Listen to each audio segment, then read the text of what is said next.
Number 1. All right, please open your mouth. Can I build a feeding robot from scratch? Think about it, a voice-controlled robotic arm that takes food or drink from your plate all the way to your mouth. When I came across this kind of assistive robotics project, I thought this would be the perfect challenge to push my robotic skills further. So I decided to build one myself with everyday components. This is where it all started. My master-slave robotic arm I built in the previous video. Today, I'm taking it a step further. I have a 3-stage plan. Stage 1, teaching the robot how to move using my master arm. Stage 2, adding offline voice command recognition. And finally, stage 3, testing the whole system. It's not working. But before we move to the first stage, let's start by building the support for the plate.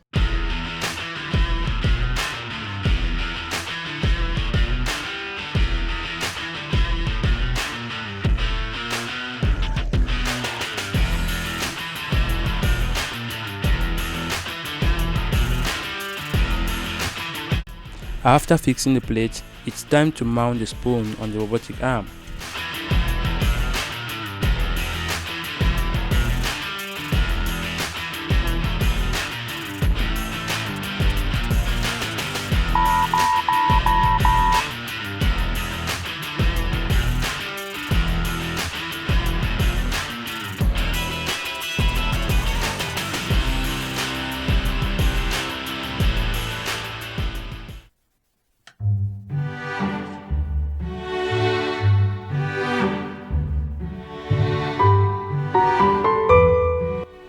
The plate fixed and the spoon mounted on the robot, we can move to the first stage.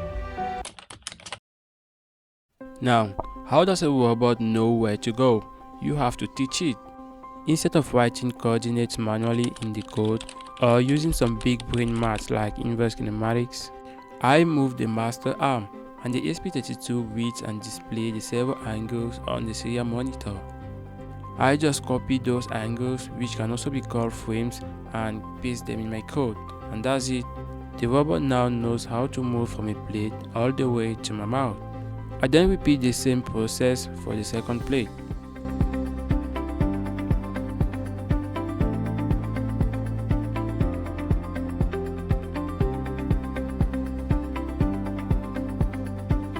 There is also software like Botango that lets you animate position visually, a great alternative if you don't have a master arm. The robot knows how to move, but is still controlled by pressing a key on the computer keyboard. A disabled person can't do that, so how do they control it? With their voice. For this, I was supposed to use a dedicated voice module, but I ran out of budget for this project. So I found a smarter workaround, my phone. Well, I built a custom app using MIT App Inventor. The app runs voice recognition. It listens to my voice through the phone microphone, processes the command, then sends it to the ESP32 via Bluetooth. The ESP32 receives the command and plays the corresponding arm sequence.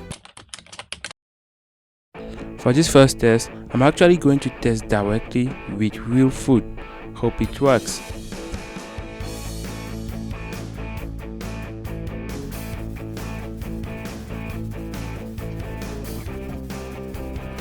Number 1. All right, please open your mouth.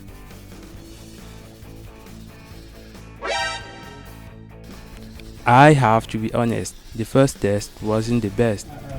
The robot completely missed the food, but the result was still quite All right, promising. please open your mouth.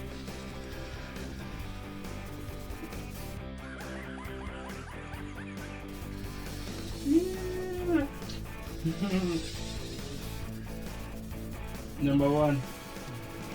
All right, please open your mouth.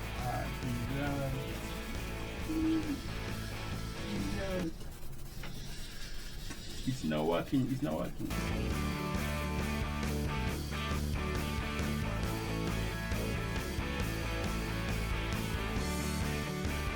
To solve the problem, I had to reprogram the robot. In other words, teach the robot again how to take food from the plate to my mouth.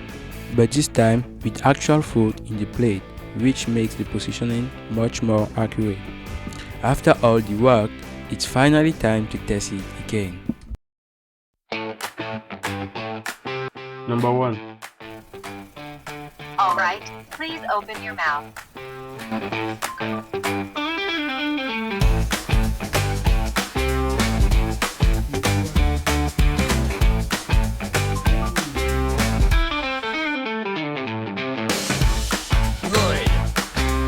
Right now, I'm sitting at 997 subscribers, and I hope this video gets me to 1,000 subs or more. So if you enjoyed the video, please don't forget to subscribe.